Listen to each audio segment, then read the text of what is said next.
Hi friends, welcome back to our YouTube channel. మనకు just ఒక 10 minutes back అనమాట SSC staff selection commission నుండి ఒక నోటిఫికేషన్ రావడం అయితే జరిగింది. ఆ నోటిఫికేషన్ వచ్చేసి మనకు సిహెచ్ఎస్ఎల్ నోటిఫికేషన్ అనమాట. సిహెచ్ఎస్ఎల్ అంటే combined higher secondary level examination అనమాట. అయితే ఈ నోటిఫికేషన్‌లో ఓవరాల్‌గా మనకు 3131 పోస్ట్ అనేది టెంటేటివ్‌గా మనకు పోస్టులు అయితే భర్తీ చేస్తున్నారు. అండ్ క్వాలిఫికేషన్ వచ్చేసి సింపుల్‌గా ఇంటర్మీడియేట్ పాస్ అయినటువంటి ప్రతి ఒక్కరు కూడా ఆంధ్ర అండ్ తెలంగాణలో ఉన్నటువంటి అమ్మాయిలు అండ్ అబ్బాయిలు ఇద్దరు కూడా అప్లై అయితే చేసుకోవచ్చు. ఇంటర్మీడియేట్ గాని, డిప్లొమా గాని చేసిన వాళ్ళు కూడా అప్లై అయితే చేసుకోవచ్చనమాట. అయితే బ్రదర్ ఈ నోటిఫికేషన్‌కి ఎవరైతే అప్లై చేసుకుంటారో వాళ్ళకు సొంత రాష్ట్రంలోనే మన సొంత డిస్ట్రిక్ట్‌లో ఎగ్జామ్ సెంటర్ అయితే ఉంటుంది. అండ్ జాబ్ లొకేషన్ కూడా మన తెలుగు రాష్ట్రాల్లోనే ఉంటుందనమాట. అండ్ ఇంకోటి వెరీ వెరీ ఇంపార్టెంట్ ఏందంటే ఎగ్జామ్ లాంగ్వేజ్ కూడా తెలుగు లోకల్ లాంగ్వేజ్‌లో కూడా ఎగ్జామ్ అయితే ఉంటుంది. కాబట్టి ఎవరికైతే ఇంట్రెస్ట్ ఉంటుందో వాళ్ళందరూ కూడా వీడియోని ఎండ్ వరకు చూసి మీకు క్వాలిఫికేషన్, ఏజ్ లిమిట్ ఉంటే గాని అప్లై చేసుకోవడానికైతే ట్రై చేయండి. అండ్ ఇప్పుడు వీడియోలో వచ్చేసి కంప్లీట్ డీటెయిల్ చెప్తాను. Exam pattern, age limit, apply date, apply last date ప్రతిది. కాబట్టి వీడియో చూస్తున్నట్టు ప్రతి ఒక్కరు నా స్మాల్ రిక్వెస్ట్ ఏందంటే వీడియోని ఎండ్ వరకు చూడండి. అండ్ చాలామంది వీడియోస్‌ని చూస్తున్నారు కానీ లైక్ చేయకుండా వెళ్ళిపోతున్నారు. మీరు ఒక లైక్ చేసి మన ఛానల్ కొద్దిగా బూస్టప్‌గా అయితే ఉంటుంది. అండ్ ఇటువంటి జర్నల్ అప్డేట్స్ కూడా కావాలంటే కూడా మన ఛానల్‌ని సబ్స్క్రైబ్ చేసుకొని పక్కన బెల్ ఐకాన్ అయితే యాక్టివేషన్ అయితే పెట్టుకోండి. ఇక మెయిన్ టాపిక్ అడిగితే మనకు ఎస్ఎస్సి స్టాఫ్ సెలక్షన్ కమిషన్ నుండి వచ్చినటువంటి సిహెచ్ఎస్ఎల్ నోటిఫికేషన్ అఫీషియల్ నోటిఫికేషన్ అనమాట. ఇక్కడ మీరు చూసుకున్నట్లయితే జూన్ 23, 2025 అనమాట. ఈరోజు మనకు నోటిఫికేషన్ రావడం అయితే జరిగింది. ఇక్కడ మనకు నోటీస్ వచ్చేసి మనకు combined higher secondary level examination 10+2 కేవలం ఇంటర్మీడియేట్ పాస్ అయినటువంటి అమ్మాయిలు అండ్ అబ్బాయిలు ఇద్దరు కూడా అప్లై చేసుకోవచ్చు. ముందుగా ఇంపార్టెంట్ డేట్ చూసుకుంటే జూన్ 23, 2025 అంటే మనకు ఈ రోజు నుంచి జూలై 18, 2025 నెక్స్ట్ మంత్ 18వ తేదీ వరకు ఆన్లైన్ అప్లికేషన్ అయితే చేసుకోవచ్చు. అండ్ పేమెంట్ ఫీజు వచ్చేసి మీరు జూలై 19వ తేదీ వరకు పేమెంట్ అయితే చేసుకోవచ్చు. అంటే ఎవరైతే దీనికి అప్లై చేసి పేమెంట్ చేయని వాళ్ళకి ఒక డేటు ఎక్స్టెండ్ చేయడం అయితే జరుగుతుంది. అండ్ ఇంకోటి ఎడిట్ ఆప్షన్ అనమాట. ఈ నోటిఫికేషన్‌కి ఎవరైతే అప్లై చేసుకుంటారో వాళ్ళకి ఎడిట్ ఆప్షన్ కూడా అంటే అప్లై చేసేటప్పుడు ఏదైనా మిస్టేక్ చేసినా కానీ కరెక్షన్ చేసుకోవడానికి జూలై 23వ తేదీ నుంచి జూలై 24 కేవలం మనకు 2 డేస్ మాత్రమే ఎడిట్ ఆప్షన్ అయితే ఇవ్వడం అయితే జరుగుతుంది. ఎడిట్ ఆప్షన్‌కి మనకు పేమెంట్ అయితే చేయాల్సి ఉంటుందన్నమాట. కాబట్టి మీరు ముందుగానే అప్లై చేసేటప్పుడు కరెక్ట్‌గా ఇవ్వండి. ఏదైనా డీటెయిల్స్ అనేది కొట్టివేతలు లేకుండా అంటే మిస్టేక్స్ లేకుండా అప్లై చేసుకోండి. అండ్ దీనికి ఎవరైతే అప్లై చేస్తారో వాళ్ళకు సింపుల్‌గా టైర్ 1 ఎగ్జామ్ ఉంటుంది. టైర్ 2 ఎగ్జామ్ ఉంటుంది. అంటే 2 కూడా సీబీటీ ఎగ్జామే.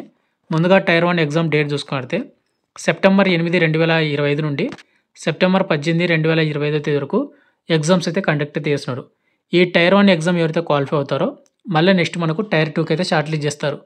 ఈ టైర్ 2 ఎగ్జామ్ అనేది మనకు ఫిబ్రవరిలో కానీ లేదంటే మార్చ్‌లో కానీ 2025లో కండక్ట్ చేస్తూ ఉంటారు. ఇది 2025 కాదు 2026 అనమాట.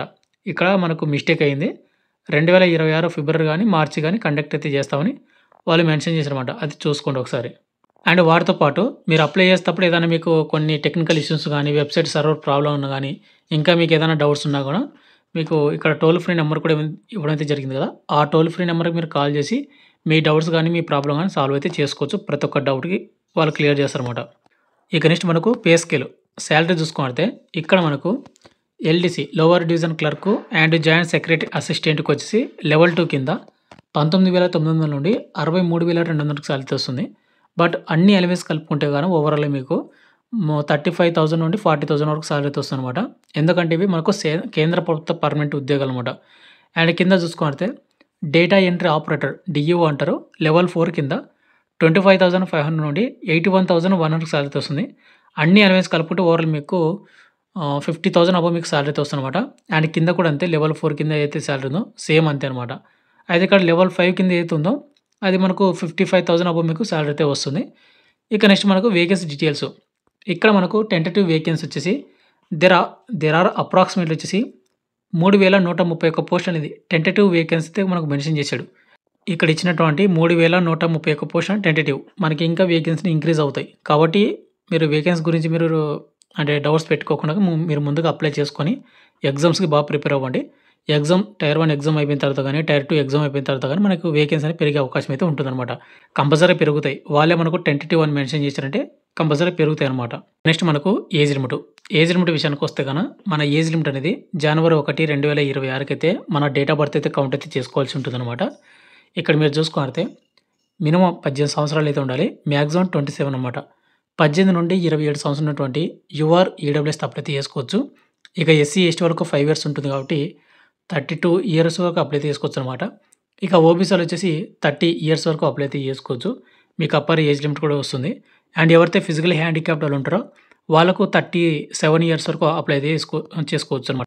ఇక నెక్స్ట్ మనకు ఎడ్యుకేషన్ క్వాలిఫికేషన్ చూసుకున్నట్లయితే ఎవరైతే జనవరి 1, 2026కి మీ క్వాలిఫికేషన్ అనేది కంప్లీట్ అయ్యి ఉంటుందో వాళ్ళు అప్లై అయితే చేసుకోవచ్చు.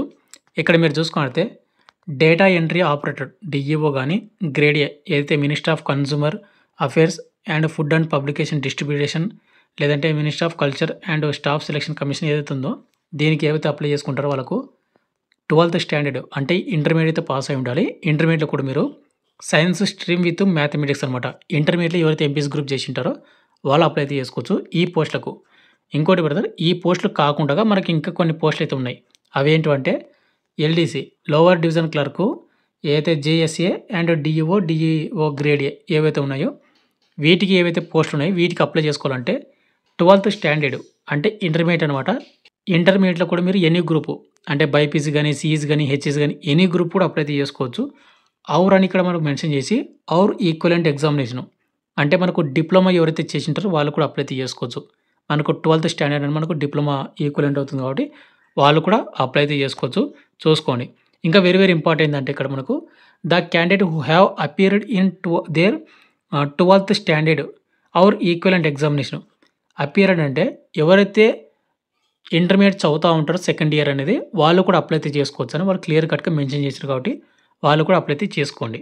ఇక నెక్స్ట్ మనకు అప్లికేషన్ ఫీజు వచ్చేసి కేవలం రూ. 100 మాత్రమే పెట్టడం అయితే జరిగిందనమాట. ఇక ఈ రూ. 100 కూడా ఎవరైతే యూఆర్ గానీ, ఈడబ్ల్యూఎస్ కానీ, ఓబీసీ వాళ్ళు బాయ్స్ ఎవరున్నారో వాళ్ళు మాత్రమే పేమెంట్ చేయాలి. ఇక ఎవరైతే ఎస్సీ వాళ్ళు గానీ, ఎస్టీ వాళ్ళు గానీ, ఫిజికల్ హ్యాండిక్యాప్డ్ వాళ్ళు గానీ, అదేవిధంగా ఉమెన్ క్యాండిడేట్ వాళ్ళు ఎవరైతే ఉన్నారో వాళ్ళు ఎటువంటి పేమెంట్ చేయాల్సిన అవసరం అయితే ఉండదు. వీళ్ళకు 0 పేమెంట్ అనమాట. కాబట్టి పేమెంట్ కూడా మనకు తక్కువనే పెట్టారు కాబట్టి మీరు ప్రతి ఒక్కరు కూడా అప్లై అయితే చేసుకోండి. ఏజ్ లిమిట్ క్వాలిఫికేషన్ వాళ్ళు కూడా. ఇక నెక్స్ట్ మనకు ఫైనల్‌గా వచ్చేసి ఎగ్జామ్ అనమాట. అంటే సెలక్షన్ ప్రాసెస్ అనేది ఏ విధంగా ఉంటుందంటే మనకి మీకు ముందే చెప్పాను కదా! ముందే స్టార్టింగ్‌లోనే మనకు టైర్ 1 ఎగ్జామ్ ఉంటది. తర్వాత టైర్ 2 ఎగ్జామ్ ఉంటుందని. ఈ టైర్ 2 ఎగ్జామ్ అయిపోయిన తర్వాత మనకు డాక్యుమెంట్ వెరిఫికేషన్ ఉంటది. డాక్యుమెంట్ వెరిఫికేషన్ అయిన తర్వాత మనకు ఫైనల్ మెరిట్ లిస్ట్ అయితే ఉంటది. ఇక్కడ మనకు టైర్ 1 ఎగ్జామ్ అనేది ఏ విధంగా ఉంటుందంటే ఇక్కడ మీరు చూసుకున్నట్లయితే టైర్ 1 ఎగ్జామినేషన్ ప్యాటర్న్ అనేది ఇంగ్లీష్ లాంగ్వేజ్ నుంచి 25 క్వెషన్‌లు వస్తాయి 50 మార్కులకు. అంటే ప్రతి కరెక్ట్ ఆన్సర్‌కి 2 మార్కులు అయితే ఇస్తారు.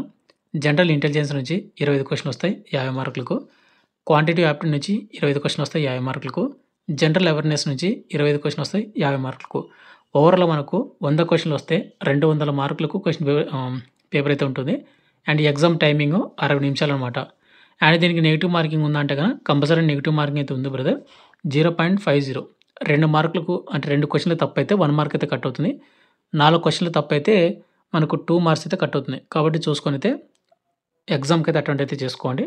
అండ్ ఇంకోటి ఎగ్జామ్ ప్యాటర్న్ అనేది ఏ విధంగా ఉంటుందంటే ఇంగ్లీషు, హిందీ అండ్ అదే విధంగా any language opted by the candidate application form given the annexure ఏదైతే ఉందో ఈ అనెక్సర్‌లో మనకు లోకల్ లాంగ్వేజెస్ కూడా ఉన్నాయన్నమాట. తెలుగు వాళ్ళకు తెలుగు లోకల్ లాంగ్వేజ్ ఉంటుంది. తెలంగాణ వాళ్ళకు. ఇక్కడ మీరు చూసుకున్నట్లయితే వాళ్ళు మెన్షన్ చేసినటువంటి అనెక్సర్ ఏదైతే 16వ అనెక్సర్ ఉందో ఈ అనెక్సర్ కోడ్స్ అనమాట. మీరు హిందీ పెట్టుకోవాలంటే 01 కోడ్ అయితే ఉంటుంది. మన ఆంధ్ర అండ్ తెలంగాణ వాళ్ళకు తెలుగు లోకల్ లాంగ్వేజ్‌లో కూడా ఉంటుంది కాబట్టి ఇక్కడ serial number 14 but Telugu local language మీరు పెట్టాలంటే కోడ్ వచ్చేసి 22.